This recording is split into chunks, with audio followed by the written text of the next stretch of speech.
Welcome to Travel Market Life, your companion for industry insights and professional business development. Travel Market Life. Join us by webcast, video or podcast.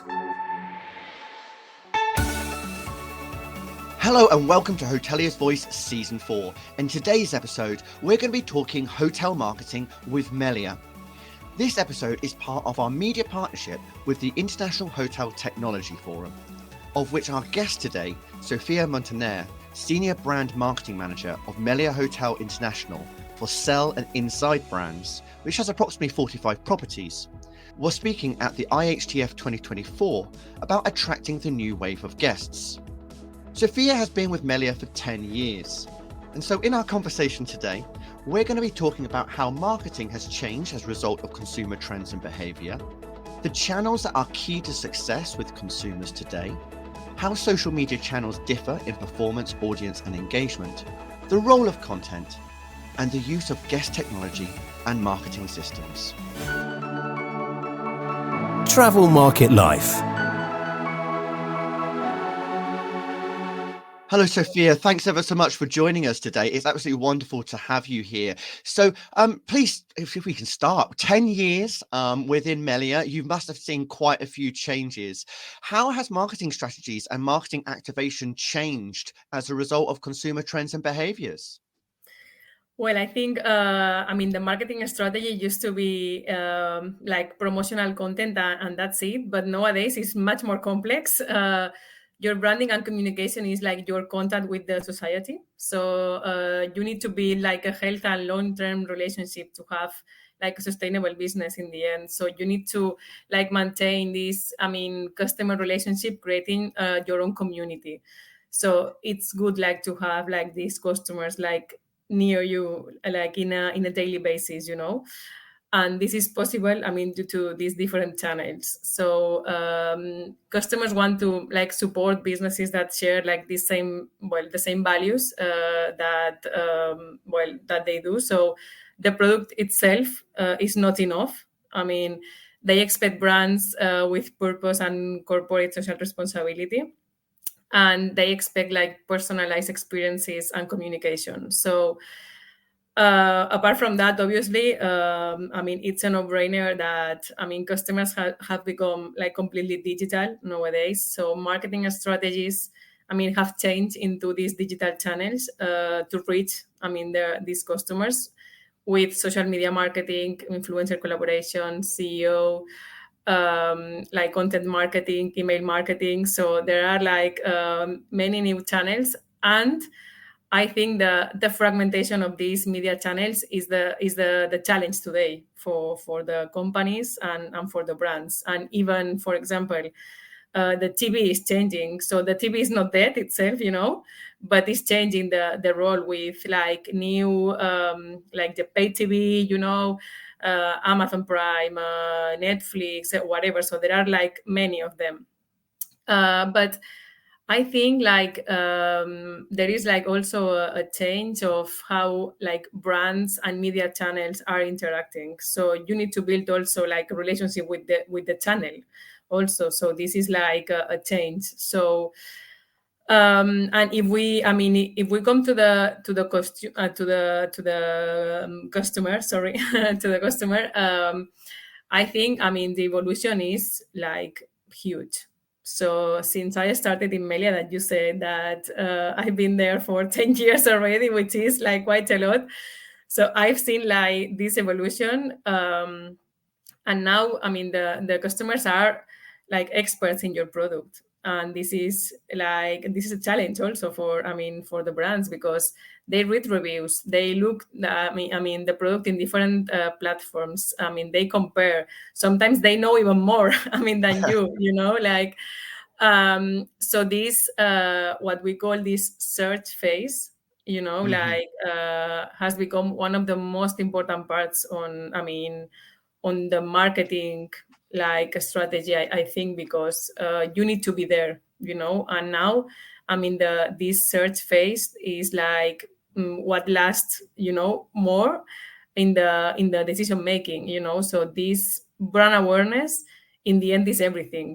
We have seen even how, I mean, some social networks are shifting into being like these search platforms, for example, so the consumers are using TikTok or Instagram to, I mean, to look for their trips, for example, in this case. It's absolutely fascinating for how things have really changed over the last 10 years. I can imagine now, as you say, like TikTok didn't even exist back then.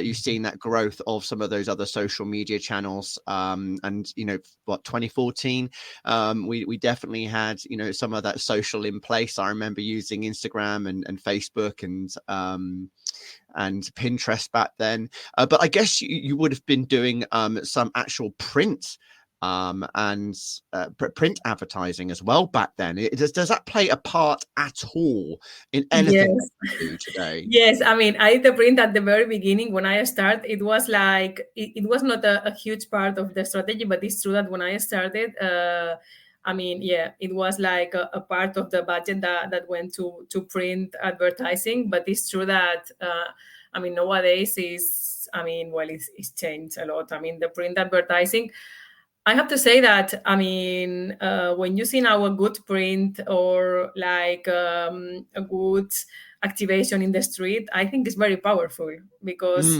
like we are used to be like all the time in your phones, in your computer. So you have like many like messages, and you need to be very relevant there. So this is a challenge. But when you see like, something in the middle of a street, which is like really good, I mean, it brings your attention. So I think like, I mean, the out of home advertising, I mean, it's not dead.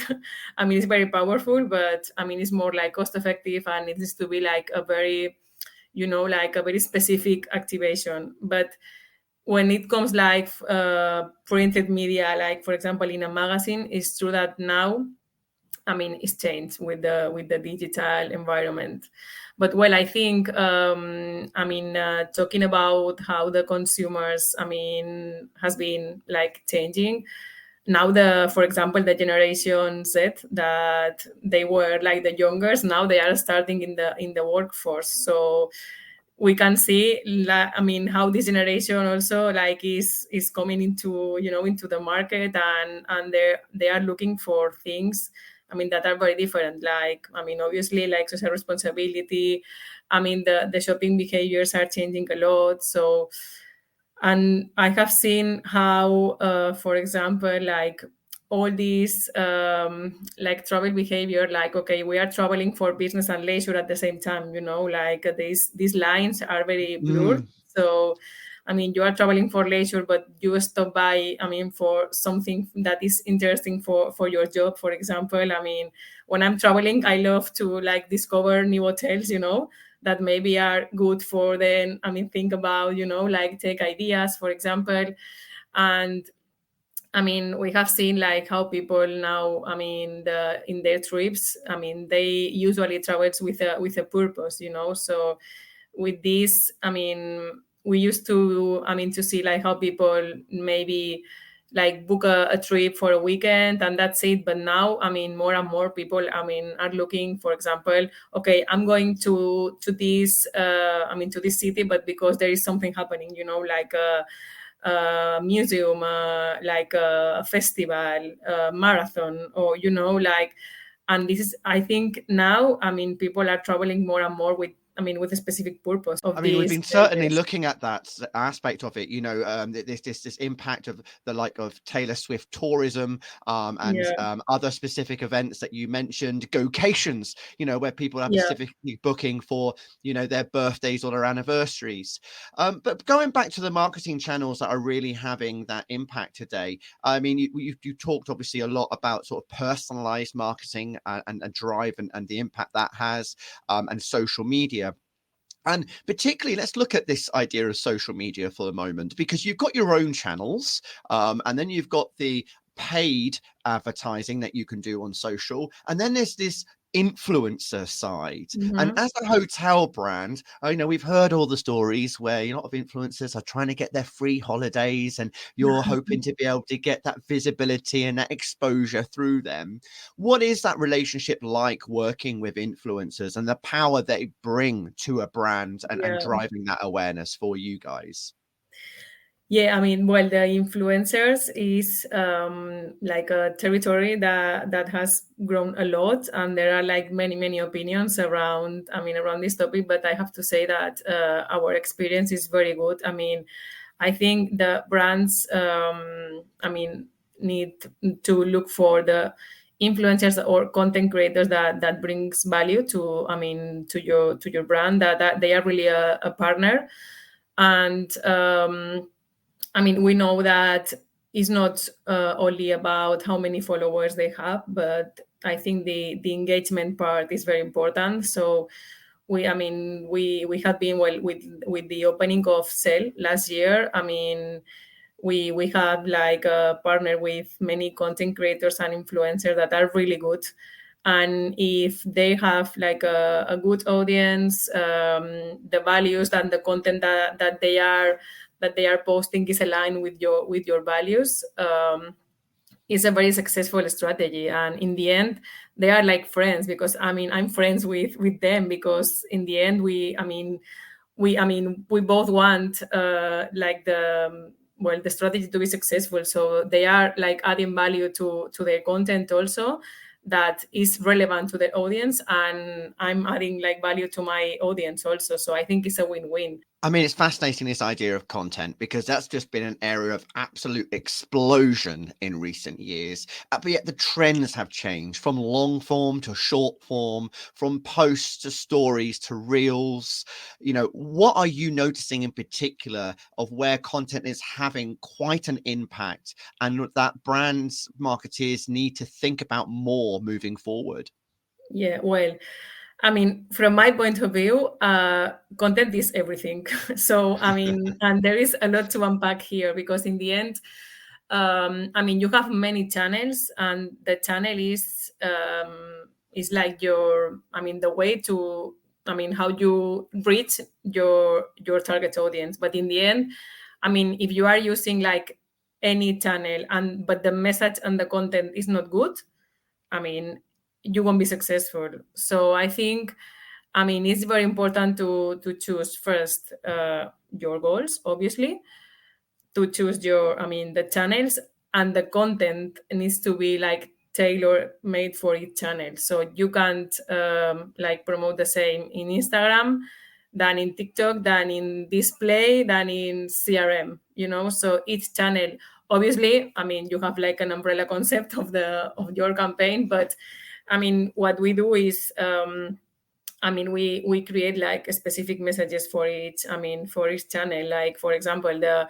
social media are more like inspirational ones, and maybe in the display are more tactical ones. In the end, all the identity and the concept is the same, but I mean, everything is like well adapted, you know. So it's challenging, because creating a video is not that easy, you know. But in the end, people are like, I mean, they need like interactive sorry content, you know, to, I mean, that they can like play with, they can share, I mean, they can be inspired with. So we have seen this with TikTok, with shorts in YouTube. So this is, I mean, a trend that is here to stay. But then it's true that the long videos, so if you, I mean, if you have been like attracted by a short video, you know, and you go to the like to a profile in YouTube or in Instagram or whatever, I mean, and you see like more information about this brand or this product, and you are interested, I mean, in this, I mean, well, in this brand, I mean, the customer in the end, I mean, is willing to maybe to listen a podcast for 1 hour. So it's like, I think I mean, what is more important is to have like good content relevant to your audience. But picking up on something that you said, particularly about social media channels, and you were talking about sort of some of the sort of ways you look at that performance. And I guess this can often be a misunderstanding that it's all about the number of views or the number of likes or the number of shares. But from what you were saying, sometimes it can just be that visibility. It doesn't necessarily need to have that level of interaction. When you look at the social media channels and across the different channels, how do they differ in performance or audience engagements, and what is sort of like some of the primary areas that you look at for seeing a successful campaign? Yeah, I mean, well, social media channels differ in performance based like on factors like algorithm changes or user interaction. So each platform, I mean, has its own like metrics and they are changing. So you need to be, I mean, you need to have like dedicated teams, you know, to be aware of all of these changes. So, and audience demographics change across platforms also. So, I mean, if you choose like to be like in different platforms, you can target like different like age groups, you know. So maybe like platforms like Instagram tend to have like higher like engagement rates due to their like visually driven nature, and Instagram it's a platform that it's been there for a while, you know. So I think, for example, then you have like Twitter or Threads that like emphasizes like real-time conversations and information like sharing, which is like, for example, I mean, in our case, I mean, we are not using it that much, but because I think it's for another purposes, you know. But we still have like Facebook there because I mean, it targets like a wider like age group, you know, for example, and TikTok. So which is like I think now is having its moment, you know, and it's true that it's targeting like a younger audience, but we are seeing how like more and more, I mean, more like grown-ups are there, you know. So it's like I mean, each platform has its own like metrics and challenges, and you need to like create content for each of them. And we think like for example, I mean, it's very important not only to have like this many followers, but that the engagement rate is high. So we have seen like if you have a higher engagement rate, I mean, the numbers, I mean, are really good because I mean, it's people that is really like interacting with your content and they are really interested in your content. So this is one of the metrics that, well, in my opinion, is one of the best ones. Obviously, I mean, it depends on the campaign. So if you want to like enter in a new market, you know, and you are not like popular there and it's the first time you launch an hotel, so I mean, obviously you need to go with another metric like reach, you know. So you need to be like you want everybody to see your, you know, your brand.